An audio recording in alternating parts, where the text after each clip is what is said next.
Merci de nous rejoindre sur TV78 pour cette édition spéciale consacrée à l'Ukraine et à la solidarité qui s'organise dans le département des Yvelines. Bonsoir Grégory. Bonsoir Wilfried. Nous sommes au 14e jour de la guerre en Ukraine déclenchée par l'invasion russe du 24 février dernier. Malgré l'offensive de la Russie, les Ukrainiens résistent. Ils tiennent encore les villes de Kiev, Kharkiv ou encore de Mariupol. Ce mercredi, un accord a été trouvé entre les deux pays pour un cessez-le-feu de plusieurs heures afin de permettre l'évacuation des civils. 6 couloirs d'évacuation ont été validé. Rien ne semble pour autant indiquer un terme rapide à cette guerre, et ce malgré les lourdes sanctions économiques contre la Russie. La plupart des observateurs craignent plutôt une intensification du conflit au regard de l'attitude de Vladimir Poutine. Et nous ferons dans un instant réagir nos premiers invités. La conseillère régionale d'Île-de-France, Anne Cabri, et la députée de La République En Marche, Natalia Pouzyrev, qui siège à la Commission des Affaires étrangères. Nous verrons aussi comment se positionnent les différents élus locaux. Elle se prénomme Liana, elle est ukrainienne et française, elle réside à Versailles, mais pendant le conflit, elle a fait le choix de rester à Lviv. Nous entendrons son témoignage. À suivre également le témoignage de réfugiés ukrainiens à Montigny-le-Bretonneux.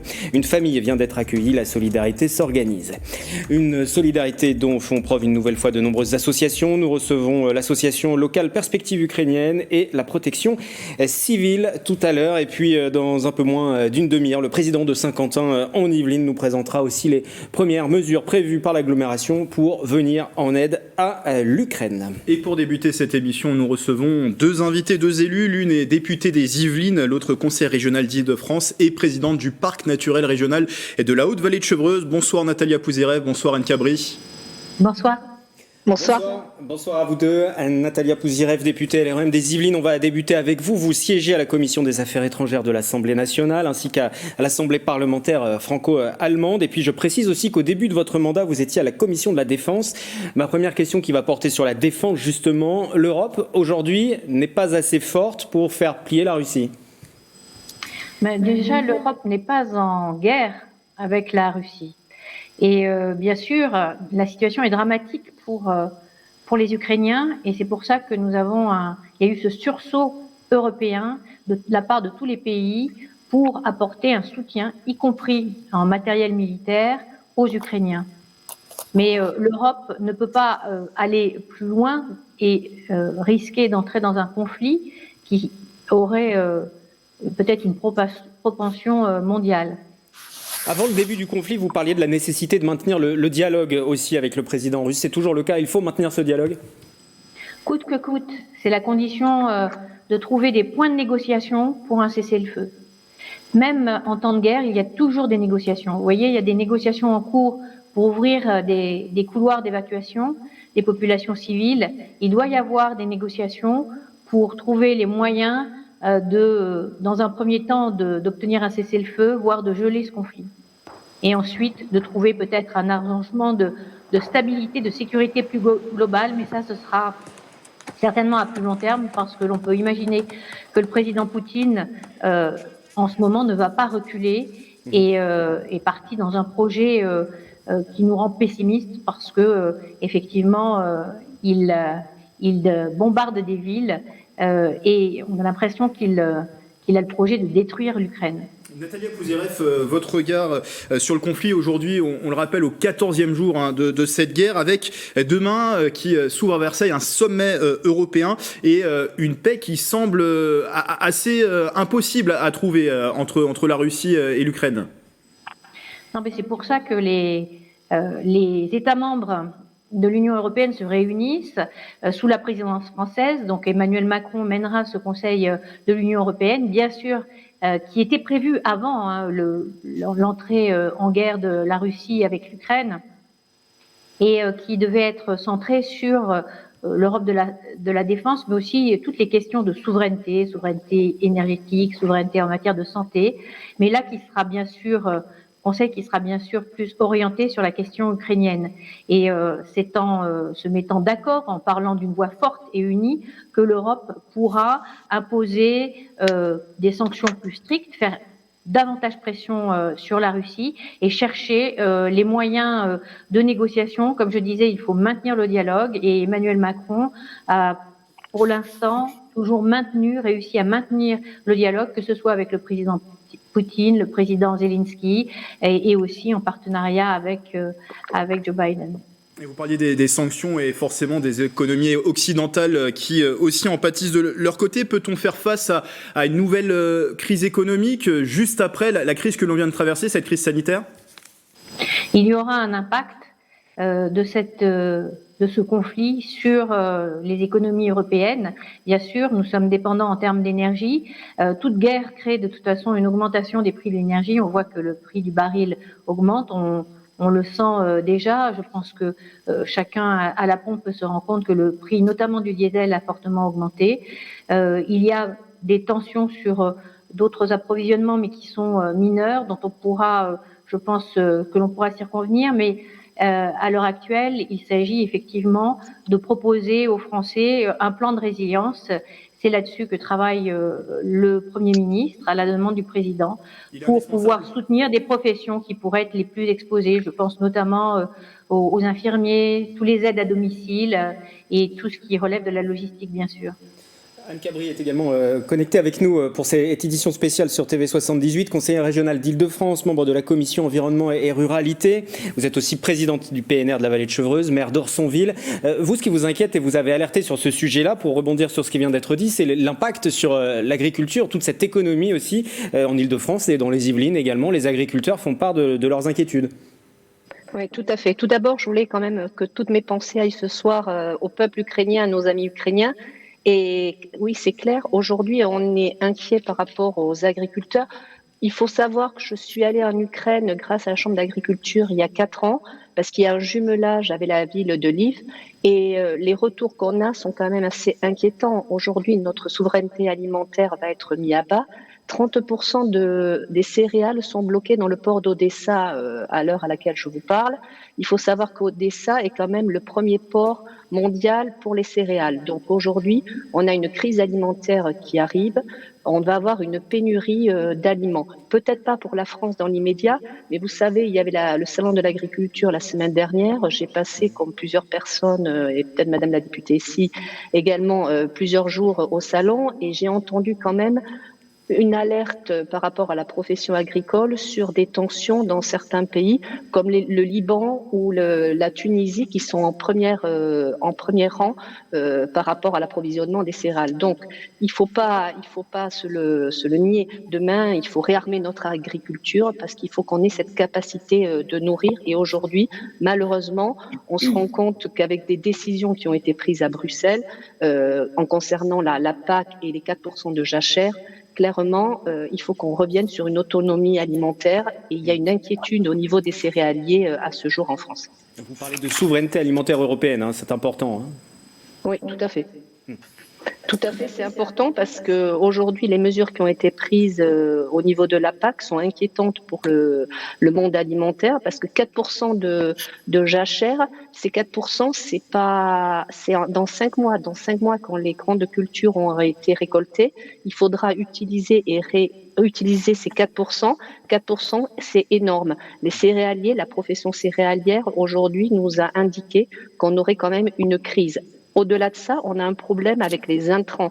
Vous le savez peut-être pas, mais 43% de nos intrants viennent de Biélorussie. Suite à la catastrophe d'AZF, il y a eu des modifications de normes et on n'a plus d'intrants faits en France. Donc, ce qui veut dire on va manquer de potasse et on va manquer d'azote dans les mois qui arrivent. Donc, ce qui veut dire que pour les cultures à venir, on va quand même avoir une pénurie. Donc, voilà, moi j'alerte sur ce problème alimentaire et également sur le problème énergétique qui, malheureusement, est le premier impact qu'on voit ce soir. Juste une dernière question très rapidement sur ce sujet-là. On peut imaginer la région Île-de-France débloquer des aides aussi ? Oui, la région Île-de-France va débloquer des aides. Il y a 500 000 euros là, qui vont être débloqués en urgence en lien avec la protection civile et d'autres associations comme d'autres collectivités vont le faire. Mais ça va être fait en urgence à la prochaine commission permanente. Natalia Pouzyrev qui est également connectée avec nous.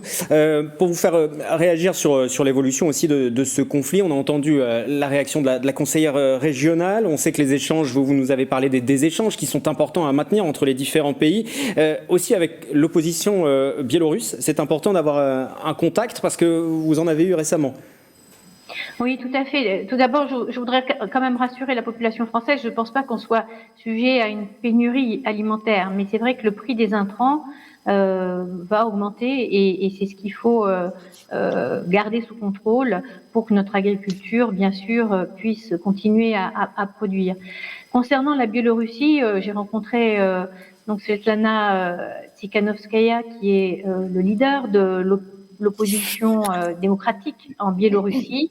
C'était la veille de l'invasion de l'Ukraine et elle a alerté quelques députés français dont je faisais partie sur le fait que, bien sûr, le président Loukachenko étant soutien du président Poutine, qu'il laisserait passer en cas de conflit les troupes russes par le sol biélorusse et que la population biélorusse n'était pas en soutien de ces décisions, mais qu'elle subissait les décisions du président Loukachenko.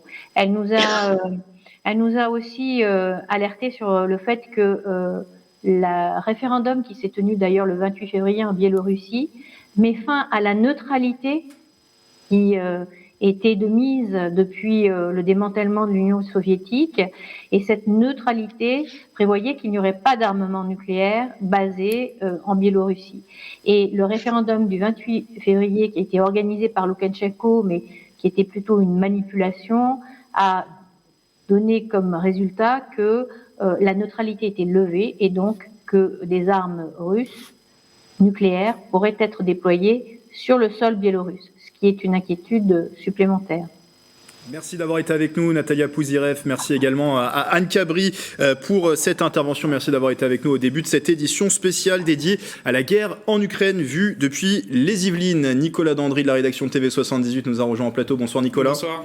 Avec vous, on va faire le point sur les autres réactions politiques dans les Yvelines. Et effectivement, et on commence par Gérard Larcher, direction le Palais du Luxembourg. Ce jeudi 24 février, eh bien, c'était une séance à l'ordre du jour avec le premier président de la Cour des comptes, Pierre Moscovici, et le président du Sénat a tenu à s'exprimer sur ce sujet dans un propos introductif. Écoutez.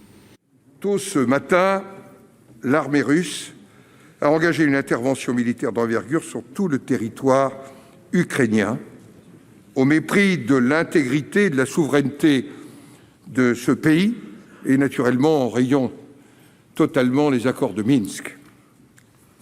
Au nom du Sénat tout entier, je souhaite condamner avec la plus grande solennité cet acte de guerre intolérable qui met en péril la sécurité de notre continent et exprimer notre solidarité au peuple ukrainien injustement agressé. Après le Sénat, partons au Palais Bourbon. Yaël Braun-Pivet, députée des Yvelines, présidente de la commission des lois à l'Assemblée nationale, préside une réunion du groupe de contrôle parlementaire conjoint d'Europol, une réunion qui réunit des représentants de différents parlements nationaux de l'Union européenne, donc tout un symbole ce jour-là. Et voilà comment elle a introduit son propos. Et nous avons tous naturellement une pensée émue pour nos amis ukrainiens, victimes de cette brutale agression. Cette situation internationale nous montre à quel point l'Europe et la construction européenne sont importantes pour la paix. Et je sais que tous, vous partagez cette pensée. Toujours le 24 février, invité chez nos confrères de LCI, Aurore Berger déclare « La position de la France est constante et claire. L'intégrité et la souveraineté de l'Ukraine ne peuvent en aucun cas être attaquées. L'Union européenne a su réagir avec rapidité, unité et force. Elle continuera », fin de citation de la députée de la 10e circonscription des Yvelines. 10e circonscription, effectivement. Ça, c'est pour les réactions des députés des Yvelines. Les députés européens, cette fois-ci, qui sont originaires des Yvelines toujours. Eh bien, commençons d'abord par Mathilde Androuet, l'ancienne présidente de la Fédération yvelinoise du Rassemblement national, aujourd'hui élue au Parlement européen. Elle a notamment participé à la session plénière du 1er mars 2022, une session durant laquelle les eurodéputés ont pu échanger avec le président ukrainien Volodymyr Zelensky. Écoutez ce qu'elle a pensé de cette session. On a eu un grand moment de stupeur Et là, c'est à partir de ce moment-là qu'on s'est rendu compte de l'importance des équilibres internationaux, du respect qu'on doit à chaque peuple et du respect de l'importance des frontières et des souverainetés. J'étais très choquée par ailleurs lors de cette fameuse session des mots qui étaient dits de la part de représentants de peuples qui disaient oui, la Russie se rassaignit à blanc. Je pense pas que ça soit porteur de paix. Et il faut pas oublier que ces gens-là, vos élus sont quand même des gens qui sont aussi responsables de vos vies. Et ils engagent nos vies quand ils engagent des guerres. Donc, je voudrais qu'il y ait un peu plus de raison gardée. Nous ne sommes pas en guerre contre la Russie. Il faut la condamner. Il faut évidemment dénoncer cette violation gravissime qui est coûteuse en vie humaine, coûteuse en sang. Il faut accueillir les réfugiés ukrainiens. Député européen Europe Écologie Les Verts au Parlement européen, Mounir Satouri a réagi sur Twitter en déclarant « Face à l'ampleur de l'agression russe, la nouvelle salve de sanctions de l'UE doit être massive. J'en appelle à l'unité des États membres. » Et on voit qu'il tague le Conseil européen et Josep Borrell, le haut représentant de l'Union européenne pour les affaires étrangères et la politique de sécurité. Et le député européen écologiste poursuit « Exclure au maximum la Russie des systèmes de paiement bancaire doit en faire partie. » Fin de citation. Merci Nicolas, on vous retrouve à la fin de cette édition spéciale pour évoquer le sommet européen qui se tient ce jeudi et ce vendredi à Versailles.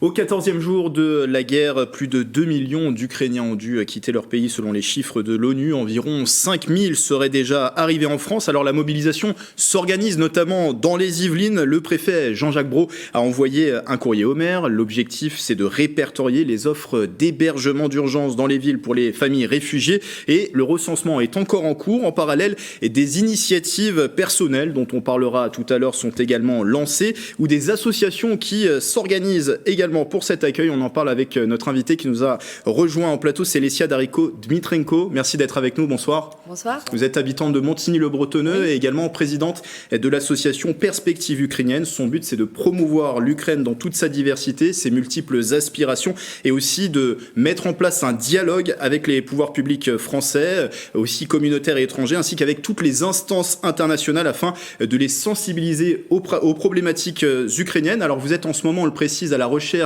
de familles et de personnes qui peuvent accueillir chez elles des réfugiés ukrainiens. Via votre association, est-ce que vous avez déjà connaissance de familles, de personnes réfugiés ukrainiens qui sont arrivés dans les Yvelines déjà ? Oui, bien sûr. Il y a déjà des familles et des réfugiés qui sont arrivés dans les Yvelines et ils sont placés dans des familles françaises.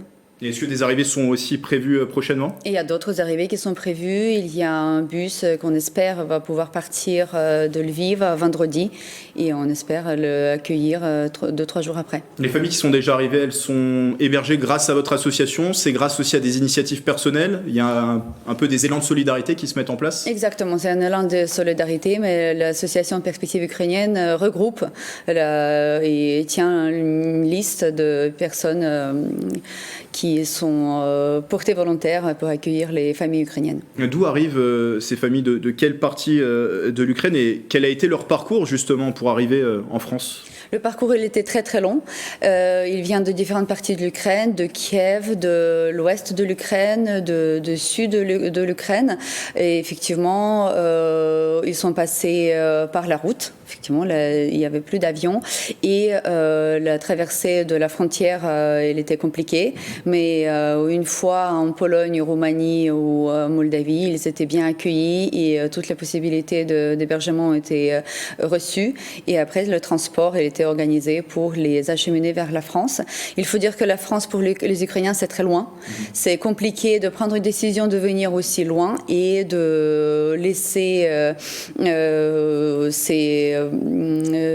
son peuple, son pays, sa vie. C'est vraiment loin. La Pologne, c'est vraiment quelque chose à côté et on se dit on revient dès qu'on peut. Mais effectivement, pour partir en France, ce sont des familles qui ont tout perdu, qui n'ont plus rien pour revenir et pour reconstruire.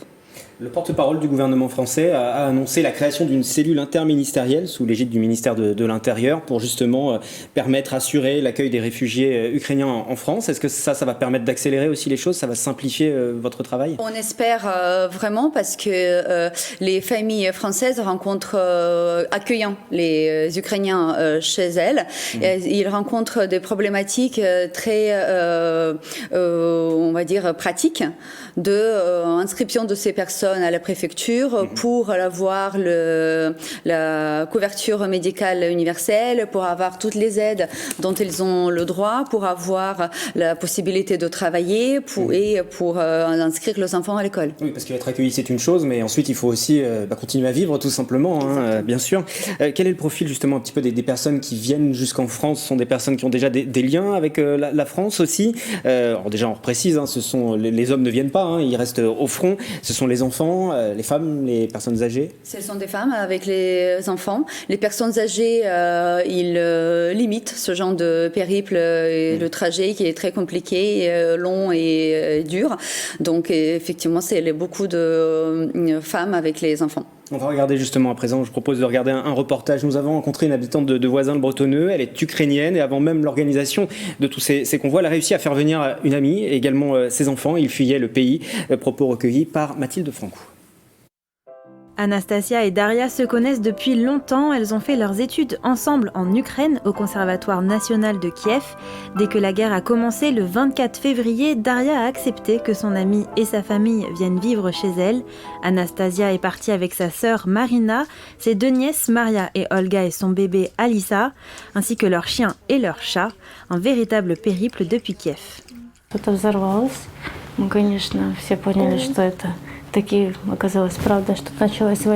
Le 24 février, on s'est réveillés tous à cause d'une explosion et on a tous compris que la guerre a commencé.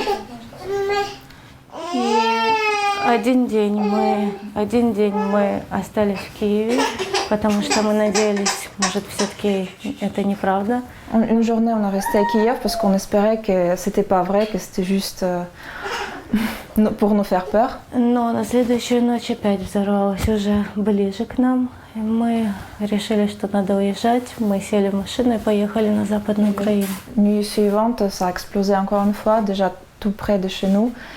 Et on a pris la voiture et on est parti avec les parents dans l'ouest de l'Ukraine.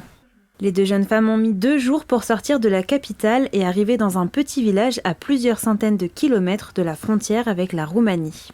On s'est arrêté dans un petit village où les gens gentils nous ont accueillis. Et on a passé la nuit et on est reparti. Et juste ce jour-là, les tanks ont rentré dans ce petit village. Donc on a eu de la chance de partir. Exténuées, enfin arrivées à la frontière de la Roumanie, elles ont attendu 20 heures pour faire 5 kilomètres. On est tellement fatigués, on est tellement claqués. La seule envie, c'est de s'arrêter quelque part et dormir parce qu'on n'en peut plus. À ce moment-là, elles ont dit au revoir à leurs parents, à frères, fils, mari. Voilà, les moments extrêmement difficiles. Le père de Daria, lui, est en ce moment au front à Tchernihiv, une ville détruite par les bombardements russes. Je sais que mon père, il n'a plus d'électricité, il n'a plus de gaz, il n'a plus de chauffage, sachant qu'en Ukraine, il fait froid, il neige. Il n'a pas d'eau potable, il n'a pas d'eau froide. On espère tout simplement, la ville est entourée et il ne peut même pas sortir. De mon côté, j'ai fait de mon mieux, j'ai fait tout ce que je peux pour aider ceux qui ont besoin. Moi, j'organise aussi le collecte dès que ça a commencé la guerre. Depuis jeudi, vendredi, j'ai déjà commencé à aller chercher comment est-ce que je peux organiser de l'aide, comment est-ce que je peux organiser les collectes dans le magasin, dans les pharmacies. Malgré tout, Daria, Anastasia et sa famille croient à la fin de cette guerre. Pour se donner de l'espoir, elle joue l'hymne de l'Ukraine.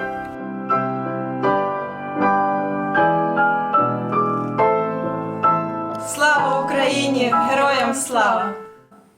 Lesia, on rappelle que votre association Perspective Ukrainienne est à la recherche justement de personnes, de familles pouvant accueillir des réfugiés au sein de leur foyer. Est-ce que beaucoup de familles se tiennent prêtes dans les Yvelines pour accueillir ces réfugiés ? Oui, c'est vraiment un élan de solidarité exceptionnel que je vois chaque jour, recevant des emails de familles qui seront disponibles pour accueillir les familles ukrainiennes en France, dans les Yvelines, et c'est quelque chose de très touchant. Est-ce qu'il y a encore des besoins ? Si vous avez un appel à passer sur cette antenne pour de nouvelles familles, peut-être ? Les familles, ils peuvent écrire à la Perspective Ukrainienne et nous recensons des besoins et en lien avec l'ambassade d'Ukraine en France. Alors peut-être le site de l'association qui va pouvoir s'afficher, l'adresse mail dont vous avez parlé, ça y est, elle s'affiche pour prendre contact avec vous. Est-ce qu'il y a des conditions préalables pour être famille d'accueil ? Pas du tout, c'est l'élan de solidarité d'abord qui compte ? Et effectivement, c'est l'élan de solidarité qui compte, c'est trouver un toit pour les familles qui n'en ont pas, et après être disponible et avoir assez de force pour les aider dans des premiers moments sur le territoire français. Et sur la barrière de la langue, est-ce que vous pouvez accompagner aussi, parce qu'on imagine que ça peut être compliqué. Là, on l'a vu, la solidarité qui s'est organisée avec le reportage juste avant, la question de la langue ne se posait pas, puisque la personne était ukrainienne, mais vous accompagnez, vous aidez ? Non, malheureusement, on n'a pas la possibilité d'accompagner au niveau de traduction, mais les familles qui accueillent, ils se débrouillent, on trouve les solutions. C'est pas à l'abri et d'avoir un toit et être en sécurité. C'est pas une barrière. Je vous propose de rester avec nous, on va évoquer le travail encore de votre association, avec Grégory également, une représentante de la protection civile va nous rejoindre juste après ce reportage que nous avons réalisé au Mureau. Le département des Yvelines accueille depuis dimanche dernier des Ukrainiens sur son campus. Ils étaient en séjour en France au début du conflit. Ils sont aujourd'hui logés et nourris.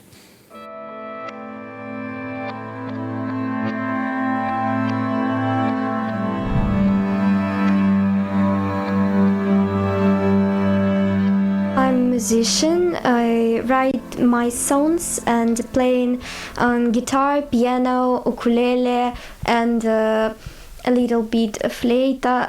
I don't know, like I say that. I'm drawing and making videos. I'm actress. I played in the theater on my country, on my town, but now this theater is not stay here because it's broken building.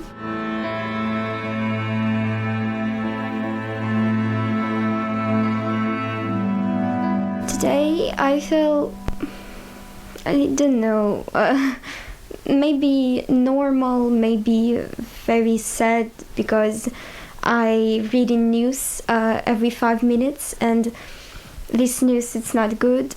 Our city is broken, really. It looks like rubbish. My family in my town under the ground on bunkers, and they send me photos and videos when they there, and it's very scary.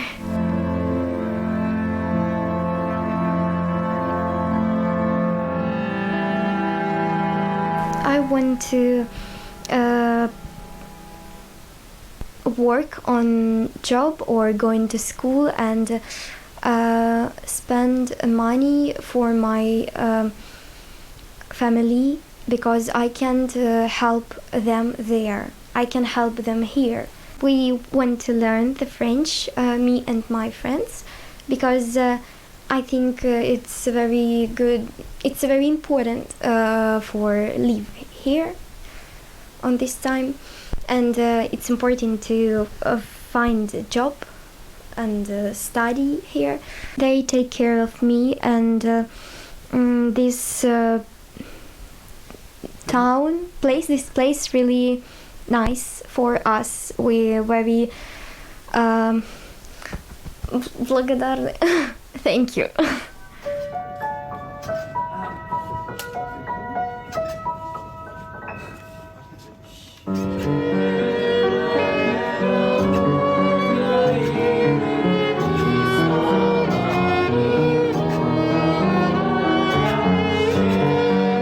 Today I understand understand when I'm nervous and something like that, I can play piano, and somehow composers are helping me, and I'm really grateful for that.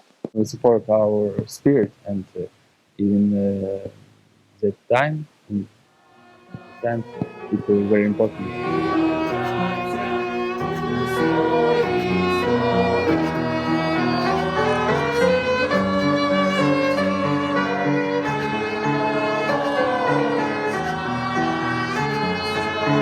I'm happy that I'm alive. I'm happy that my mother, I hope, is alive.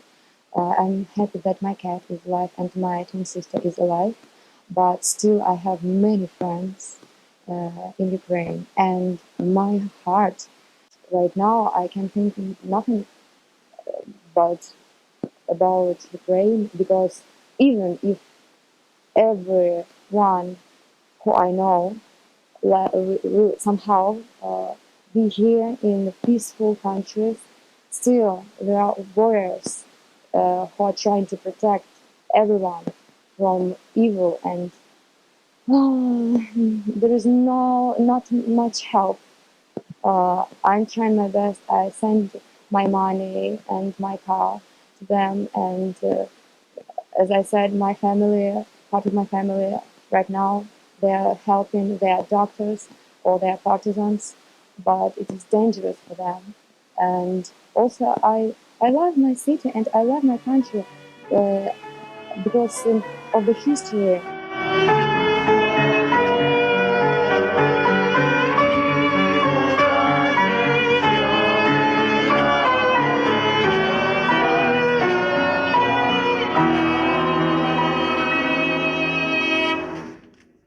Et après ce reportage, nous accueillons Mathilde Francou. Bonsoir, journaliste à TV78. Vous avez pris contact aussi avec une ressortissante ukrainienne. Elle est toujours dans son pays. Elle a également la nationalité française. Elle habite habituellement à Versailles. Et aujourd'hui, elle est à Lviv.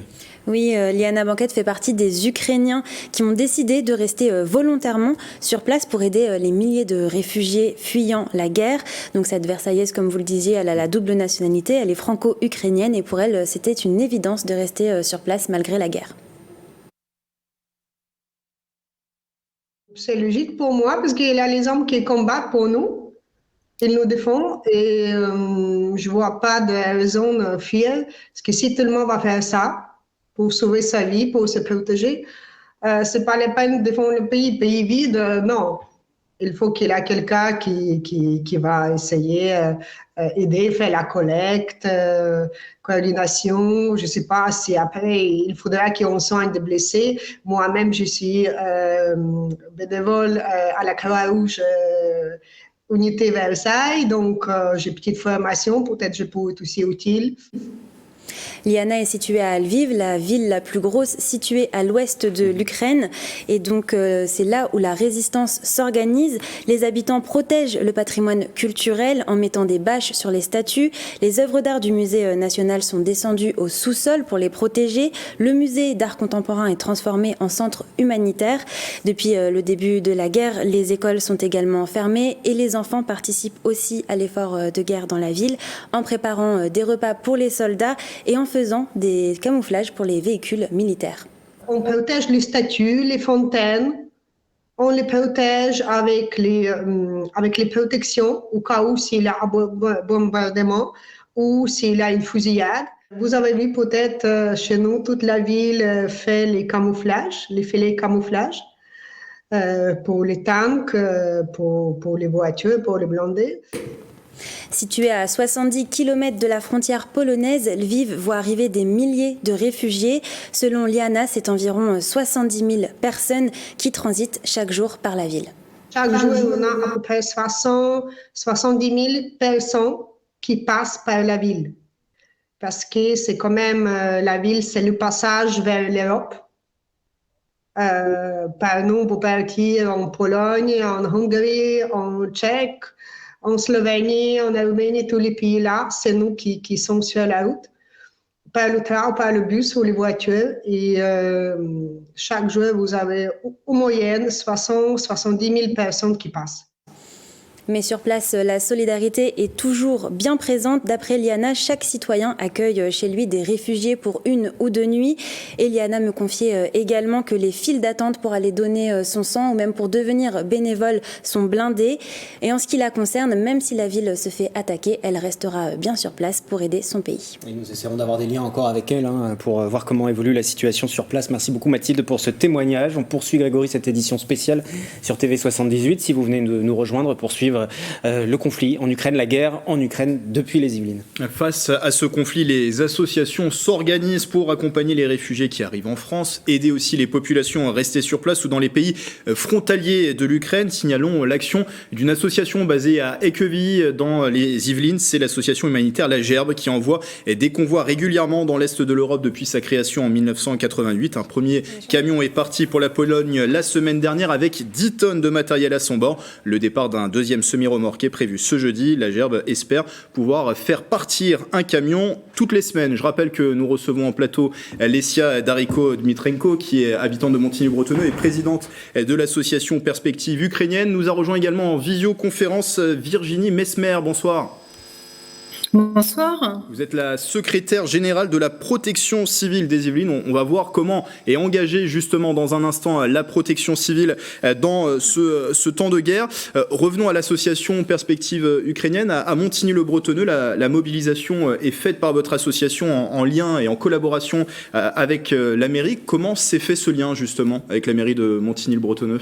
Notre association, dès le début de la guerre, elle se tenait prête à activer tous les liens. Donc, nous avons créé les nouveaux liens avec toutes les personnes qui peuvent aider l'Ukraine. Et par un simple mail au nom de Monsieur le maire de Montigny-le-Bretonneux, j'ai eu un retour et cette action de collecte de dons a été organisée. Il y a eu une première collecte qui a déjà donc eu lieu le 4 mars. Ça a été fructueux. C'était très beaucoup fructueux. De solidarité là aussi. Beaucoup de solidarité des Nimotins et Imotaises et d'autres villes. On peut avoir les dates des prochaines collectes qui sont organisées, c'est déjà prévu ? Oui, la prochaine collecte à Montigny-le-Bretonneux est prévue samedi 12 mars et elle aura lieu à la mairie de Montigny-le-Bretonneux. On le rappelle, les missions de votre association prennent, on peut le dire en plus, un peu plus de sens en ce moment, c'est de promouvoir l'Ukraine dans toute sa diversité et ses multiples aspirations, essayer de mettre en place aussi un dialogue avec les pouvoirs publics français, communautaires et étrangers, ainsi qu'avec toutes les instances internationales, afin de les sensibiliser aux problématiques ukrainiennes. Est-ce que, en plus des collectes, il y a d'autres actions en cours ? Est-ce que de prochaines actions sont prévues par votre association ? Les actions sont multiples, nous sommes sur plusieurs actions en même temps. On travaille en parallèle, mais actuellement, il est important pour nous de faire passer le message que l'Ukraine a besoin d'aide de l'Union européenne et que si l'Ukraine, un pays qui est juste à 2000 km de la France, elle tient bon, elle tient face à cette guerre, c'est pas un conflit, c'est pas une action militaire, c'est une guerre qui a été lancée par M. Poutine à l'Ukraine. On tient à réveiller les esprits et poser les questions aux Français et à tous les niveaux, tous les échelons. Pourquoi l'Union européenne, elle montre sa faiblesse ?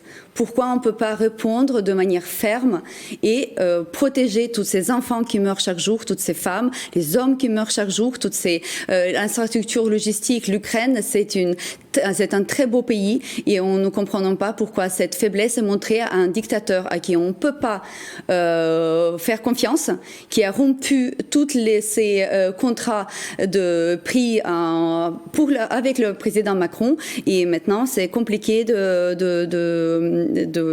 sortir de cette situation autrement que par les prises de position fermes. Donc mobilisation très forte de votre association, une mobilisation, on l'a compris, à Montigny-le-Bretonneux, comme dans d'autres communes des Yvelines, qui s'opèrent, on le précise, à l'appel de l'association des maires de France en partenariat avec la protection civile. Un premier convoi hors zèle de 13 véhicules de la protection civile est arrivé lundi soir à Lublin en Pologne. Cette action humanitaire hors des frontières de France est une première pour l'association. Virginie Mesmer est avec nous par visioconférence. Je rappelle que vous êtes secrétaire générale de la protection civile des Yvelines. Est-ce que beaucoup de communes yvelinoises ont répondu justement favorablement à cet appel lancé par l'Association des maires de France en lien avec la protection civile ? Oui, alors on est énormément sollicité depuis plus d'une semaine. Nous avons environ plus d'une cinquantaine de communes qui ont déjà pris attache avec nous. Donc nous, notre rôle en fait, c'est juste de coordonner toute cette logistique. Donc nous répondons énormément aux mails et aux appels téléphoniques des maires qui nous contactent pour répondre déjà à leurs diverses questions sur quel type de dons, comment il faut les impacter. Donc on est là pour leur répondre. Et ensuite, nous sommes là également pour organiser l'enlèvement au sein de ces communes de tous les dons qui peuvent être apportés. Une fois ces collectes réalisées dans les communes, la protection civile, vous l'avez dit, prend le relais. Comment s'organise l'acheminement du matériel? Il y a d'abord un premier acheminement qui est fait sur l'une de vos bases régionales, c'est ça? Voilà, c'est ça. Alors, il faut savoir qu'en France, sur le plan national, on a 14 bases régionales. Nous, la nôtre est située à Saint-Ouen. Il y aurait certainement une autre base qui s'ouvrirait vers Rungis. Donc, les transports se font jusqu'à nos bases régionales. De là, il y a déjà un premier tri qui est encore effectué.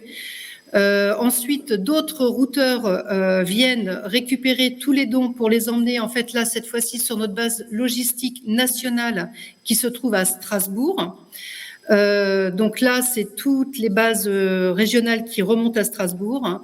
Et là, nous avons effectivement nos gros convois, donc nos gros camions poids lourds qui viennent récupérer tous les dons sur cette base nationale et qui les emmènent jusqu'à Lublin, en Pologne. Donc, comme vous le disiez, nous avons 13 camions qui sont partis déjà le week-end dernier. Dans ce convoi exceptionnel de 13 camions poids lourds de la sécurité, de la protection civile, a emmené à son bord une équipe de 40 bénévoles. Ça faisait à peu près un total de plus de 300 palettes qui ont été emmenées en Pologne, composées de matériel médical et de produits de première nécessité, et ça représente plus de 150 tonnes de dons qui ont été acheminés déjà et qui sont arrivés lundi soir à Lublin, en Pologne. Nous sommes une association qui n'avons pas la possibilité ensuite d'aller sur les terrains de guerre. Donc là, il y a un relais avec, donc bien sûr là-bas à Lublin, nous avons nos équipes fédérales qui sont présentes et qui travaillent aussi qui sont organisées avec les associations ukrainiennes. Et ensuite là, de nouveaux convois partent soit par voie ferroviaire, soit par voie routière vers Kiev, Kharkiv et Lviv. Voilà. Et donc ces convois, on le rappelle, alors il y en a un premier qui est parti, c'est Orzel qui est nommé ce convoi, et on rappelle que c'est une première dans l'histoire de la protection civile, le fait qu'un convoi humanitaire aille en dehors des frontières de France. Vous avez commencé à en parler, l'organisation sur place, comment sont affectés justement les dons acheminés sur place? Alors, les dons acheminés sur place, c'est-à-dire au niveau des zones, au niveau des mairies, ou vous voulez parler de... Au niveau des produits, quels sont les dons affectés, par exemple, aux populations qui sont réfugiées en Pologne, lesquels partent sur les terrains du conflit? Alors, on a énormément de matières, les premières nécessités, mais nous avons aussi du matériel médical qui part vers Kiev et Kharkiv,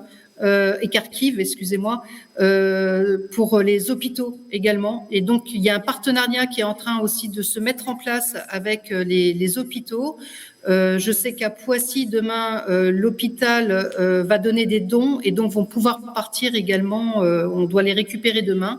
Donc, il y a cette chose-là aussi qui se met en place. Donc, c'est le partenariat avec les établissements médicaux pour pouvoir acheminer également du matériel médical.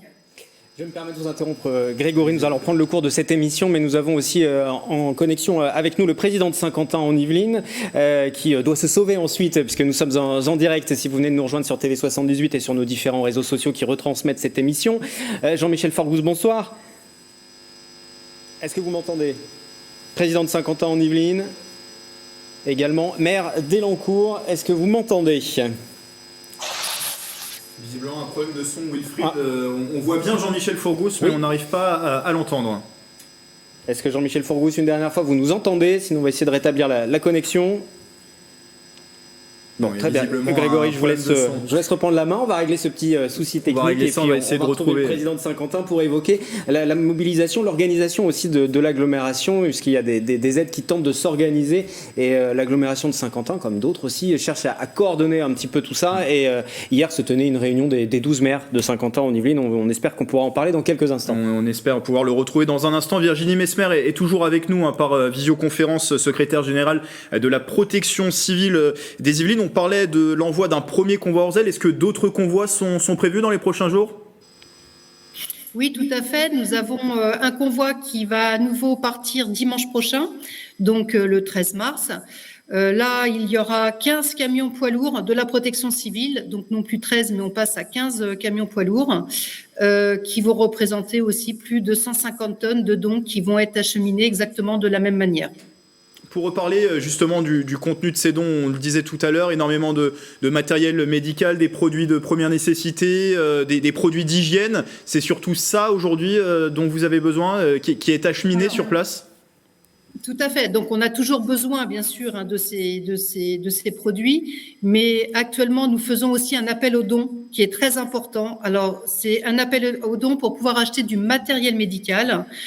Donc, vous pouvez aller sur le site de la protection civile, c'est don.protection-civile.org. Vous allez sur le site de la protection civile, vous avez des moyens pour soit faire un don par SMS, soit par le site internet.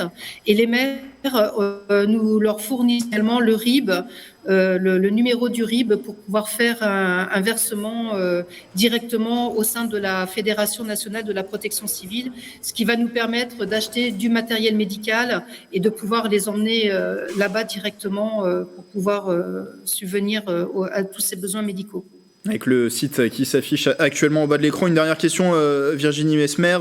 Dans les Yvelines, au niveau des Yvelines, combien de bénévoles sont mobilisés actuellement ?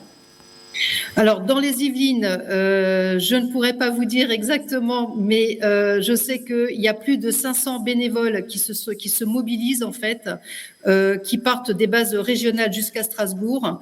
Nous avons plus de 500 bénévoles qui sont mobilisés rien que pour se déplacer des zones régionales et pour aller jusqu'au national. Et là, en fait, dans les Yvelines, nous sommes vraiment... 3 bénévoles à assurer toutes ces gestions logistiques. Donc, c'est pour ça que je vous dis, c'est un travail, nous sommes énormément sollicités car nous sommes 3 à gérer toute cette organisation de collecte de dons et d'organisation pour les transports. Merci Virginie Messmer d'avoir été avec nous, secrétaire générale de la protection civile des Yvelines. Merci également à notre autre invitée en plateau, Lesia Dariko-Dmitrenko, présidente, je le rappelle, de l'association Perspective ukrainienne et aussi habitante de Montigny-le-Bretonneux. Je précise juste que d'autres associations sont bien sûr mobilisées dans cette urgence Ukraine. La Croix-Rouge française, on va pouvoir voir l'animation s'afficher qui lance un appel aux dons financiers en soutien de la Croix-Rouge ukrainienne, du Comité international de la Croix-Rouge et de toutes les sociétés Croix-Rouge sur le terrain dans les pays limitrophes. Il y a aussi le Secours populaire des Yvelines qui a déjà mobilisé 5 000 € de son fonds d'urgence pour les populations touchées, mais l'association a également besoin de votre soutien financier pour les actions déployées. Enfin, le Secours catholique a également lancé un appel aux dons. Cette liste est non exhaustive, de nombreux appels à la générosité ont été lancés depuis le déclenchement de la guerre le 24 février. Grégory, nous n'avons toujours pas réussi à reconnecter le lien avec le président de l'agglomération de Saint-Quentin en Yvelines. Ça ne devrait pas tarder. En attendant, nous accueillons Célia Gatsongo. Bienvenue sur le plateau. Pour la rédaction de TV 78, vous avez contacté plusieurs Ukrainiens qui résident en France et dans les Yvelines et qui suivent donc le conflit à distance. Oui, près de 2400 km séparent Kiev de Paris et des Yvelines, mais l'éloignement géographique n'évite pas la tristesse et la profonde stupeur. On a rencontré Natalia Guénaud et Marina Baranova. Elles sont mère et fille. Elles ont vécu à Kiev. Maintenant, Natalia vit à voisin le Bretonneux et sa fille à Paris. La guerre en Ukraine, c'était inimaginable pour elle. J'arrive toujours pas à y croire. En fait, bon, les tensions, ça dure déjà depuis des années.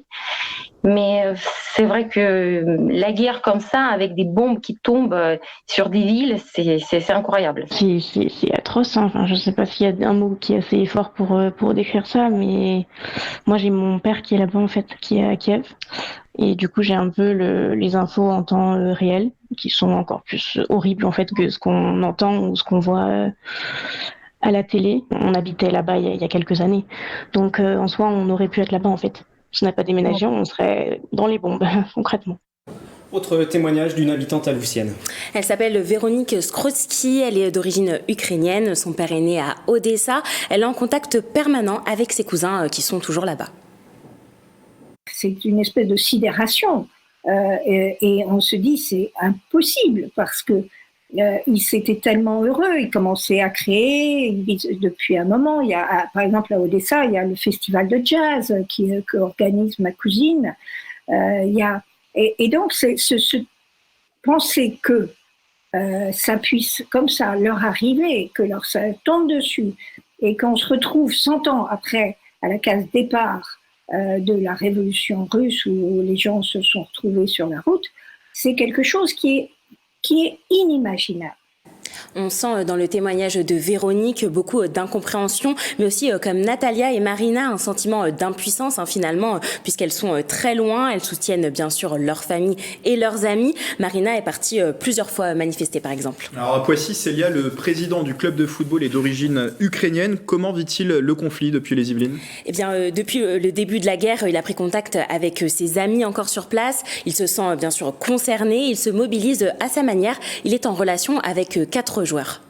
Je disais toujours à l'Ukraine, c'est très très drôle par rapport à mes origines, c'est exactement les mêmes couleurs que l'AS Poissy. Donc j'ai toujours été fier. Sur le plan sportif, on n'en a pas beaucoup parlé. Il y a eu une page hier dans l'équipe, mais j'avais engagé déjà les démarches avec 2 équipes du côté de Kharkiv, équipe de division 2 qui est en stage, qui a réussi à partir, qui est en stage en Turquie, mais jusqu'au 18. Et ensuite, les garçons ne savent pas où ils vont. Visiblement, il y a 4 joueurs qui seraient capables de venir. Donc, je vais, dans la journée ou demain, finaliser tout ça, essayer. Je vais moi-même payer les billets d'avion. Ces 4 footballeurs devraient donc arriver prochainement. Vous le voyez, Wilfried, Grégory, la communauté ukrainienne yvelinoise particulièrement touchée par ce conflit suit bien sûr de près cette guerre et se mobilise bien évidemment elle aussi. Merci beaucoup Célia. Nous retrouvons à présent le président de l'agglomération de Saint-Quentin-en-Yvelines, Jean-Michel Fourgousse. Est-ce que vous nous entendez cette fois-ci ? Oui, ça va un peu mieux. Et on vous entend en plus, donc tout va très bien. Excusez-nous pour ce retard. Nous sommes donc toujours en direct, il est presque 20h si vous nous suivez sur TV78. Je le disais tout à l'heure, l'agglomération de Saint-Quentin-en-Yvelines se mobilise. Les 12 maires de l'agglomération se sont réunis. Les maires de Saint-Quentin-en-Yvelines, quelles sont les décisions, en tout cas les pistes qui ont pu être lancées pour coordonner, organiser la solidarité au niveau intercommunal ? Eh bien, la première, donc, il y a 12 maires qui sont en harmonie avec leurs administrés, qui sont très demandeurs d'aider, de faire des dons, de transmettre cela. Chacun des 12 maires transmet déjà un certain nombre de matériel, de dons, de vivres, d'aide médicale, donc par le biais du département. Alors ensuite, un deuxième étage, effectivement, dans le cadre de ce G12 et des 12 maires, on a évoqué l'hypothèse d'une intervention humanitaire plus directe. On a déjà d'ailleurs d'une dizaine à une vingtaine de cars qui peuvent se rendre disponibles. Donc si on confirme donc cette opération. On a bien entendu étudié déjà un certain nombre de places disponibles dans le cadre de cette opération. Donc on est en train de bien qualifier l'ensemble du process, parce qu'il faut bien sûr un point de rendez-vous là-bas à la frontière polonaise. Donc on est en relation avec un certain nombre de personnes, dont d'ailleurs des politiques qui sont en déplacement là-bas, des gens des ambassades de France, puisqu'il y a surtout l'ambassade de France en Ukraine et en Pologne, bien entendu, qui suivent aussi un peu ce dossier. Voilà, on est en relation avec le ministère de l'Intérieur, bien entendu, ne serait-ce que pour les visas, de voir comment ça se passerait, et puis avec le ministère des Affaires étrangères pour, bien sûr, le transfert des dons directement, en Ukraine ou en Pologne.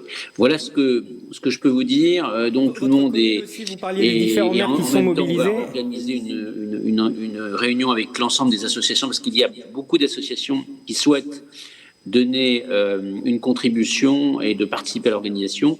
Donc ça, très prochainement, on va aussi bien sûr travailler avec l'ensemble des associations qui sont ukrainiennes ou des associations que ce soit la Croix-Rouge ou une série d'associations qui souhaitent travailler avec nous. Donc on prépare cette opération, je peux vous dire, donc qui sera confirmée selon, bien entendu, l'actualité internationale de ce qui se passe en Ukraine.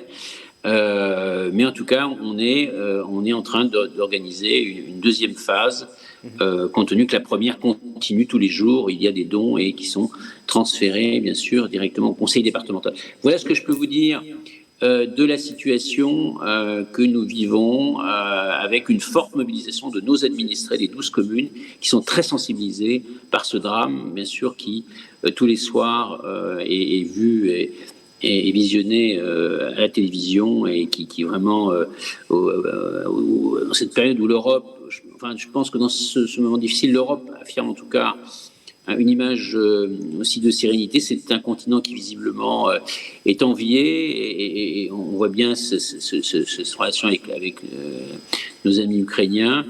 Donc on sent aussi que c'est quand même un événement d'une grande importance au niveau mondial et certainement au niveau européen aussi. De demain, peut-être qu'il faudra faire encore évoluer les règles, mais c'est vrai que c'est très triste ce qui est vu au nom de la démocratie. Et puis je dois dire que la logique des armes, je ne sais pas quelle sera son efficacité par rapport à la logique économique. M. Poutine a oublié qu'il vit en économie mondialisée, visiblement, et que voilà, il parle au monde libre, là, et qu'aujourd'hui, il doit comprendre le monde libre, ce qui semble effectivement créer un certain malaise, et puis cette nostalgie de la Grande Russie. Bon, on aime beaucoup nos amis russes, et je dirais que... Est-ce que vous craignez un impact sur l'économie sur 50 ans en Yvelines, sur les entreprises? Est-ce que ça aussi, vous y songez? Parce qu'on voit que la situation est difficile, donc... Il y a 500 entreprises françaises, je crois, en Russie environ. On sait qu'il y a Renault, on sait qu'il y a un certain nombre d'entreprises de ce territoire qui sont concernées. Le Roi Merlin.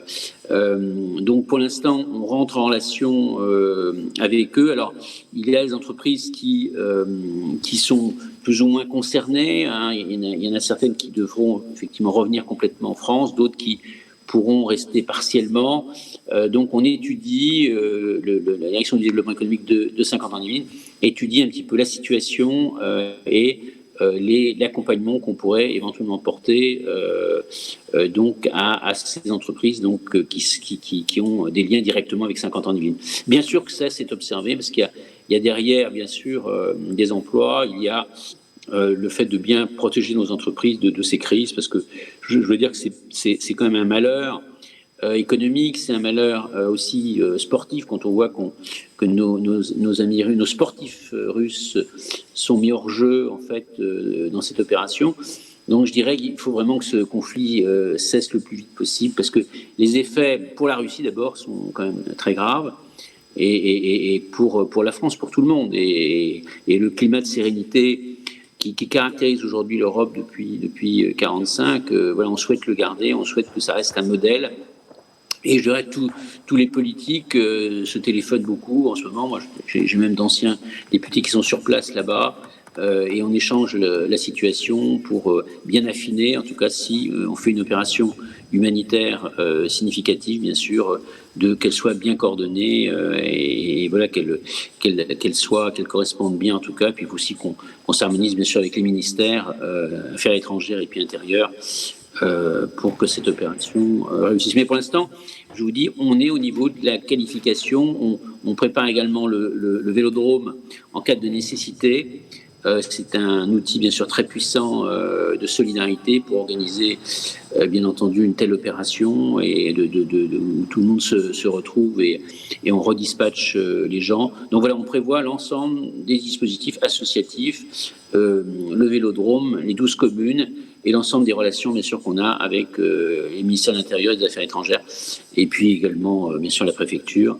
Voilà, pour que tout le monde s'harmonise bien si cette opération donc intervient. Merci beaucoup Jean-Michel Fourgousse d'avoir été avec nous. Je vais aussi préciser que comme vous êtes le maire d'Elancourt, que normalement une subvention aussi devrait être votée au prochain conseil municipal de 10 000 € pour l'Ukraine. Hein.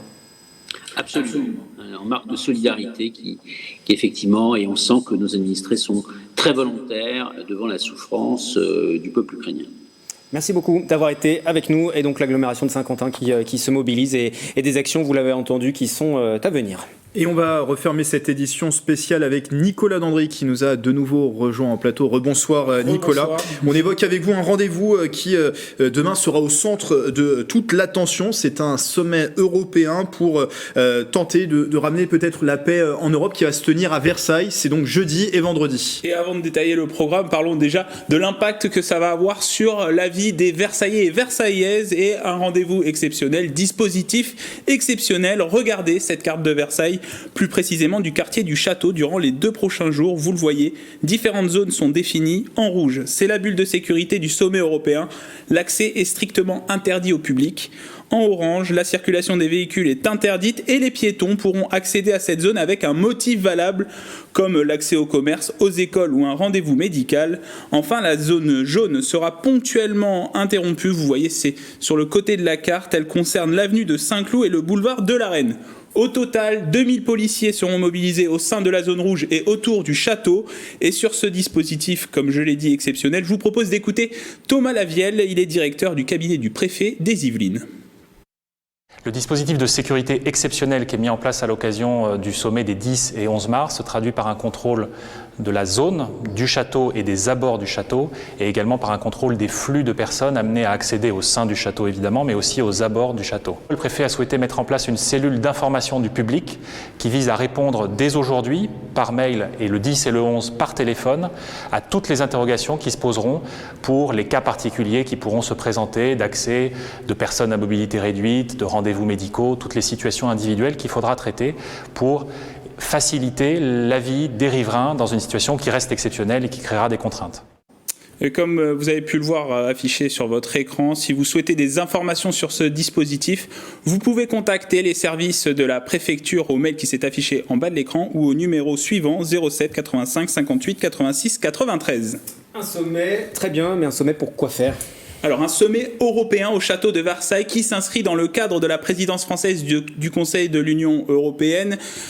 C'est prévu depuis longtemps, mais la thématique initiale était un nouveau modèle de croissance pour l'Europe. Finalement, les 27 chefs d'État et de gouvernement des pays membres de l'Union européenne parleront des conséquences de la guerre en Ukraine avec la question de l'autonomie stratégique de l'Union européenne. 2 volets seront au cœur des échanges, l'énergie comme le gaz et le pétrole. Vous avez dû le constater, Wilfried et Grégory, les prix de l'essence ont augmenté de plus de 10 centimes en une semaine. Il sera aussi question de la défense européenne, un sujet qui de longue date, ça a longtemps été discuté par les pays membres depuis le début de la construction européenne. Et après une première historique qui a été l'achat d'équipements militaires destinés à l'Ukraine, ça c'était la semaine dernière. Finalement, les États membres vont discuter de l'avenir de la défense européenne. Ce sommet, c'est finalement la suite des sanctions prises le 27 février dernier par les ministres des Affaires étrangères des 27 pays membres. Et à ce propos, on écoute les détails de ces décisions avec Adina Revol. Elle est porte-parole de la représentation française de la Commission européenne.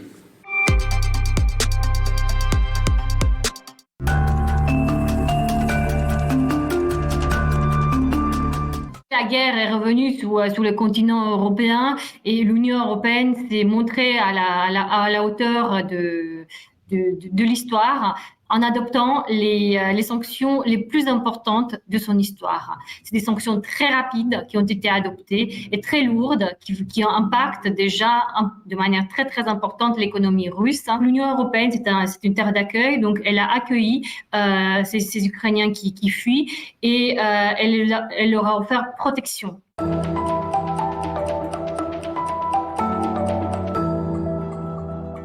Nous avons vu une accélération de l'Europe de la défense.